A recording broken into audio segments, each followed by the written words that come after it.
Hi and welcome to my next video about the Major Arcana from my Everyday Enchantment Tarot. And today, as you can see, we're looking at Judgement. And I've decided to start off in this video by focusing on this figure here. Now in the book, as in this book that goes with the deck, I have referred to this chap as the woman, the central protagonist of this card. I've referred to him as her guardian angel, or if you would prefer, her spirit guide. But that is the most obvious description that I could give of him, because as I've explained in other videos, I had to keep the word count very tight, and so I had to stick to the most succinct and simple description that I could find to narrow it down. But of course there's so much more that can be said, and that's why I'm doing these videos, to offer that extra insight, extra level, just to give you more depth to your readings, hopefully. And I would suggest, personally, because this is my personal interpretation and not written in stone, that this figure here is actually not judging us. He's not the one that is offering that in this card. Not only is he not judging us, he's probably, to my mind, not a separate being. He's part of ourselves. He's the wiser, more deeply connected aspect of us that remembers our true nature. And I call this aspect of our being our wild self, because it's the most pure, authentic part of our being. It's our self as nature intended, basically. And there's my first basically of the video. So he represents that aspect, that wild self, before we got bent out of shape by life. So he is the embodiment, if you will, of that spark of infinite awareness that's expressed as our individual aspect in the world. These are very big concepts, and it's hard to condense them. It's very hard to condense them into a little book that has a word count, though so tight, but it's also hard to express them in a short video. I hope that you'll get the general feeling behind what I'm saying, because this just I could talk to you forever about this. It's the most fascinating subject. But back to the point. Yeah, he is not necessarily, he can be, if you want him to be, he can be that guardian spirit, angel, whatever you want to term him, or he can be that aspect of ourself that is not tainted by human traits like vanity, greed, or any other temporal aspect that we've picked up along our life journey. Sorry for moving it and cutting our head off there. I'll try and keep still. So this aspect of being is not selfish, not self-serving, but aware of the greater self and the greater good. I choose personally not to use the term higher self, because to me it suggests something that's above and beyond and possibly superior and separate, whereas all my work is about the interconnectedness and the oneness of everything. And I think that the term higher self, it can lead us to making unfavourable comparisons between high and low, light and dark, white and black, sort of polarizing everything into good and evil. And it also it reinforces that idea of heaven out there, up there, and hell down there. And you could say that the idea of an angel also does that. But my cards reference the Rider-Waite, the traditional depiction. That's where I took my base for doing this tarot. And so, to me, although he references this angel, he's not literal. He's symbolic. He's a guiding, unseen presence, if that's how you choose to interpret him, or he's our untamed and uncorrupted aspect of being, that eternal, profoundly connected aspect of us that is part of the all.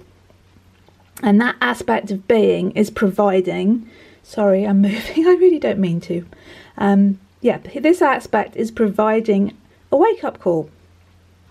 And it's reminding us that we can change from moment to moment. That's our prerogative as a being in this reality. We can change our perspective from moment to moment. That's the wake-up call that can happen continually throughout our lives, but this signifies perhaps a more major one, although not a harsh one. I'll come back to that later. I would almost quote the comedian Bill Hicks, who famously said that it's a choice, continual choice for us between fear and love, and we can make that in every moment. And to me, this card indicates that. It could be referred to as just reminding us that we can choose in every moment, or it can be an indication of a change in a more ingrained pattern, something that is more damaging to us, which is symbolised here by, can we get closer without going weird, this ammonite tattoo, which morphs into an adder. And of course the snake represents a powerful transformative or transformation. That didn't make much sense, did it? Did you get my gist? I hope so. It's a powerful transformative force. If we're going to use, which I don't like to do, if we're going to work with the snake as a representative of that essence of transformation. And that was a very long-winded way of saying it, wasn't it? Anyway, this card to me is, this card to me is in its entirety, it's about a life review of the sort that people who have near-death experiences, they describe when they temporarily pass into that other realm or move towards that other realm of the other dimension of being, when their body has temporarily died. They describe having a life review, which happens in seconds in this reality, but in that reality seems to last a very long time because there is no time. Anyway, this would to me be like, rather than a near-death life review, it's a near-life life review, and a chance to reassess and reinvent ourselves before we get to our own passing. It's we can do that all the time, and we're, for want of a better word, we're judging ourselves. We're not being assessed necessarily. It depends on your interpretation, but to me, we're not being assessed by another being. Certainly not another deity. We are self-governing, sovereign aspects of all that is, and we don't need to be told what to do. We know instinctively, because we are, at the very deepest level, we are infinite awareness, just having a human experience. Excuse my sniff. And it's up to us to access that limitless, that greater aspect of ourselves, to pause, to reconnect, and to resurrect ourselves from the ashes of our mistakes, like the phoenix, and to absolve ourselves from the things we consider that we've done wrong, that we're not proud of, and not to condemn ourselves in self-hatred, which this woman could find herself bogged down in, but she's chosen not to. And she understands that forgiving ourselves can be the hardest thing of all. The biggest challenge in our lives is to forgive ourselves and to move on from our mistakes, to resurrect ourselves, to be born again to a better self, to the greater self. And I feel that this woman illustrates the point in the Fool's Journey, which is the Major Arcana as a whole, where we look back. She's looking back over her shoulder. She's looking back to remind herself of where she's been, where she doesn't want to stay anymore, and where she wants to go in future, which is ahead of her here, and to remind herself who she actually is at the most profound level. And if she doesn't like, or we don't like, anything that we're being offered in that moment, which to her is this being stuck in this world of drinking and getting out of our head, or whatever that sort of behaviour represents to us, it's not purely just having a drink for a good time. This woman is just drinking out of a bottle. It's about hedonism. It's about taken to an extreme. It's not fun anymore. It's definitely not fun anymore. Although they're laughing, she can see that that's just a very superficial way of being, and that they'll forget all about it tomorrow probably, and that's not why she wants to be anymore. And I describe that in the book when I speak in her own voice, that's not a place she wants to be anymore. And that's what the open door. Sorry, that's what the open door symbolises here. It's that opportunity to change, to go towards something different. And this is the Wild Spirit version, which is called Transformation. Is it? Yes, it is. And in this card, to go a bit closer, whereas the open door in this one represents that opportunity, here we've got a winding path going up the hill, which is the same process of going towards the summit, a change, what's over the other side of the hill, something different, basically. There's my second basically. Well, got to get a few in. Anyway, if we don't like what we're being offered, we can change it, and that's the empowerment of this card. And the hare, although the hare is a being in its own right, it is not just something to be used, it is not purely a symbol for human use. It does symbolise renewal, rebirth, that whole just another chance to a resurrection, a rebirth. I think I've said enough there. I'm a very verbose and wordy sort of person, so I could keep going, but let's move on. Both of these cards, both of the Everyday Enchantment version and the Wild Spirit version, they both stress very highly the importance of connecting to the wild land as part of that process of rebirth and resurrection and healing ourselves. And part of our transformative process is to realise that connection with something greater than ourselves, our human selves, and to remember that we are all that is. And you can't really see them very well in this card because obviously it's a lot smaller than the original artwork, and I wasn't always that good at factoring in the fact that they were going to shrink down quite so drastically, but there are butterflies in here, which again is a symbol coming out of the trumpet. They're again a symbol of transformation, and as well as innocence and purity. And that's not all they are. They're butterflies in their own right, but that's what we can perhaps interpret them as in this card.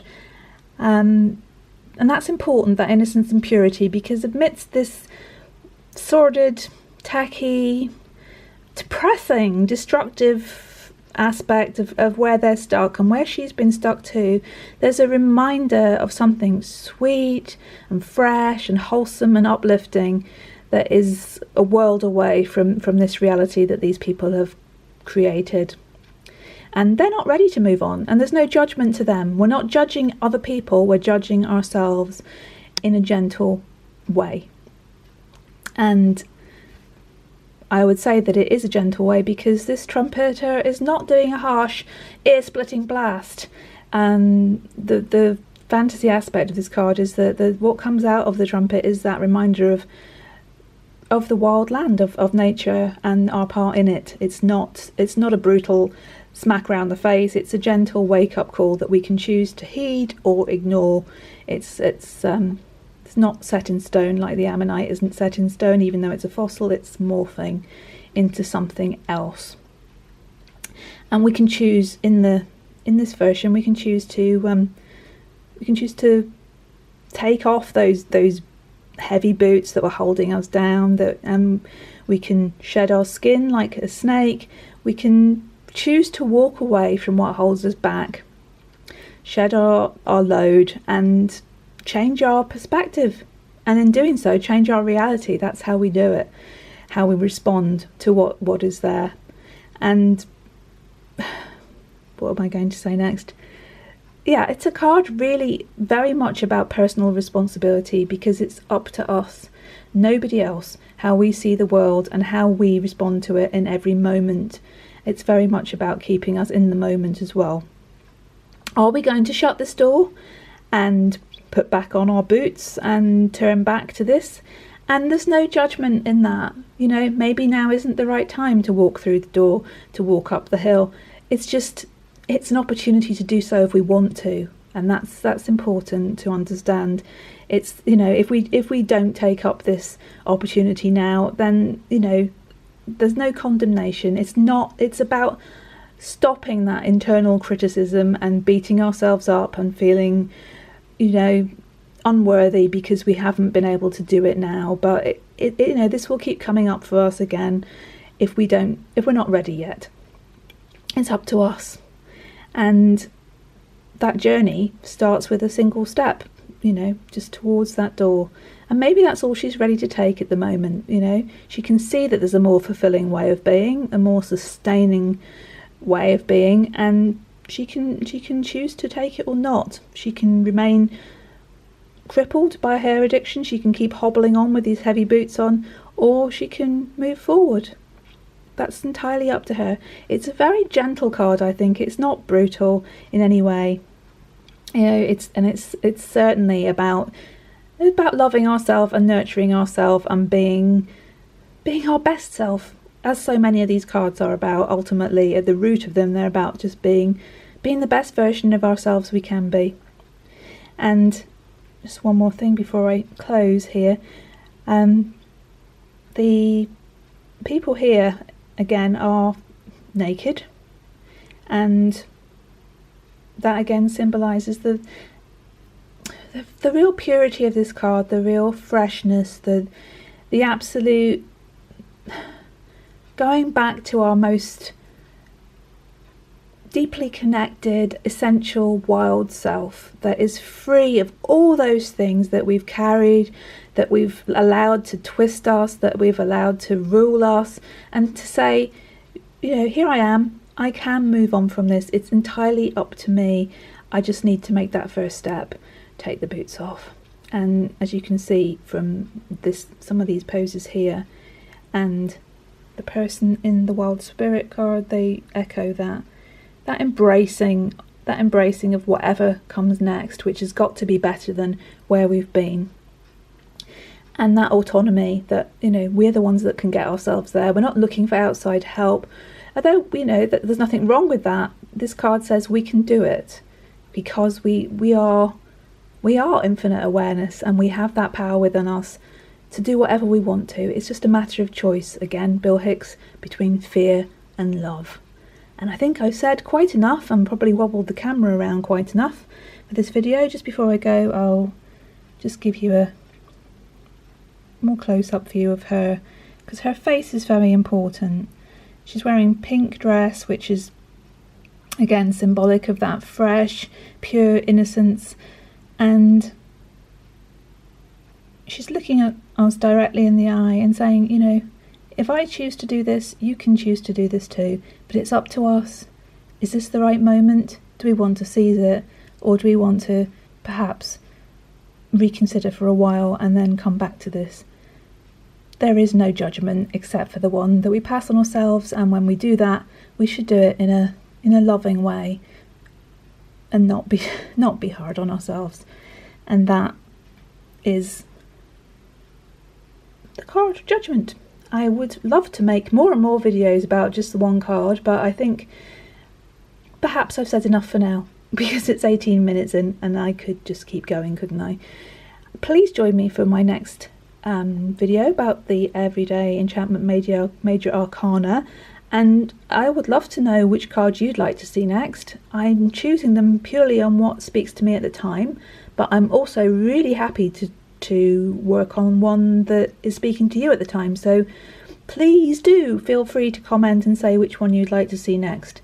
I absolutely love your feedback. I know it takes me quite a while to type my responses, but I will always respond to you, and I will always read what you write, because it is absolutely precious to me to know that you're watching these videos, perhaps getting something from them, and I love to hear what you think and what you would like to see. And I had another thought which I will discuss in a very brief video, but for now I will thank you very much for joining me. I will wish you all the best, and also hope that you will take very good care of yourselves, which is what this lady would like us to do, as she's taking care of herself too. And of course, take care of all other beings that you encounter. Thank you so much. Lots of love and lots of gratitude. Bye for now.